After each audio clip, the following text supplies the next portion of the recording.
যে দীর্ঘ 17 বছর আমরা যে স্বপ্ন দেখেছিলাম যে বাংলাদেশটা একটা সুন্দর দেশ হবে, একটা গণতান্ত্রিক দেশ হবে এবং সাধারণ মানুষ তার আশা আকাঙ্ক্ষার সবকিছু ফিরে পাবে, সেটা একের পর এক তিনি পূরণ করছেন। তিনি দেখেছেন ফ্যামিলি কার্ড দিয়েছেন, তিনি এর আগে কি দিলেন, বয়স্ক ভাতা দিচ্ছেন।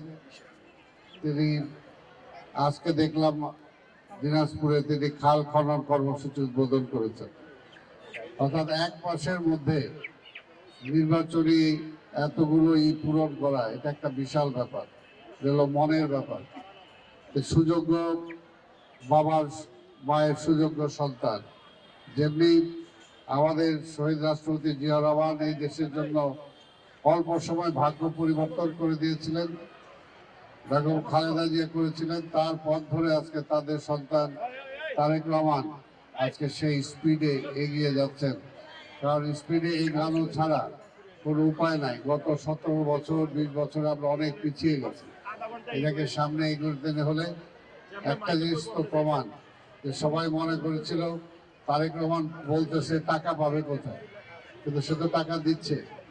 তার দেশে যদি দুর্নীতিটা বন্ধ করা যায়, চুরিটা বন্ধ করা যায়, তাহলে কিন্তু মানুষের ভাগ্যের পরিবর্তন করা যায়।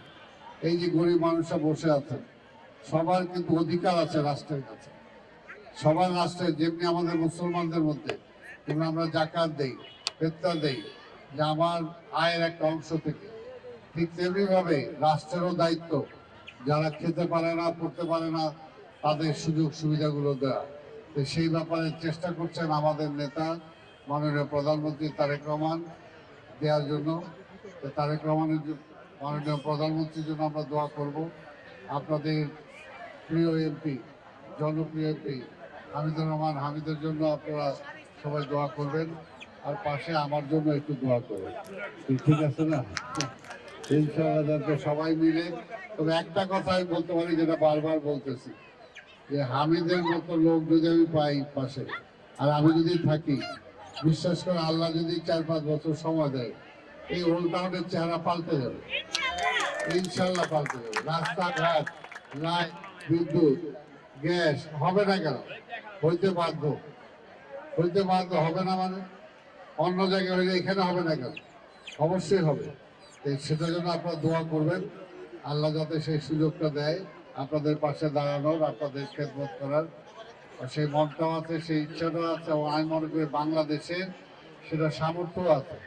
আমরা নিজেদের পয়সা দিয়ে নিজেরাই করতে পারি, যদি আমরা ওই দুর্নীতিটা বন্ধ করতে পারি, চুরিটা বন্ধ করতে পারি। সবাই এত খাই তো দরকার না, যার যতটুকু প্রয়োজন ততটুকু হইলেই হয়। সেটার জন্য আজকে এই যে রমজান মাস চলে যাচ্ছে, আগামী রমজান আমাদের কয়জনের ভাগ্যে আছে আমরা জানি না, কিন্তু সবাই সবুর করতে হবে, ধৈর্য ধরতে হবে, যার যতটুকু আছে ততটুকু নিয়েই খুশি থাকতে হবে। আল্লাহ বরাদ্দ করেছেন, আল্লাহ যার জন্য যতটুকু করেছেন সে ততটুকুই পাবে, তার চেয়ে কমও পাবে না, তার চেয়ে বেশিও পাবে। তাই সেটা আমাদের মনে রাখতে হবে। আমি আর বক্তব্য দীর্ঘায়িত না করে আল্লাহ সর্বশেষ খোকন এবং তার সুযোগ্য সন্তান রবিন, সেও তার বাবার পথ ধরে যেভাবে এই ধরনের জনহিতকর কাজে এগিয়ে যাচ্ছে, এগুলোই থাকবে, মানুষ মনে রাখবে, দোয়া করবে, এবং এগুলোর সাথে সাথে দরকার। আমি তাদের দুজনকেই, ওয়ার্ডের যারা আছে, এই থানার যারা আছে, তাদের সবাইকে ধন্যবাদ জানিয়ে আমি আমার বক্তব্য শেষ করছি। খুদা হাফেজ, বাংলাদেশ জিন্দাবাদ।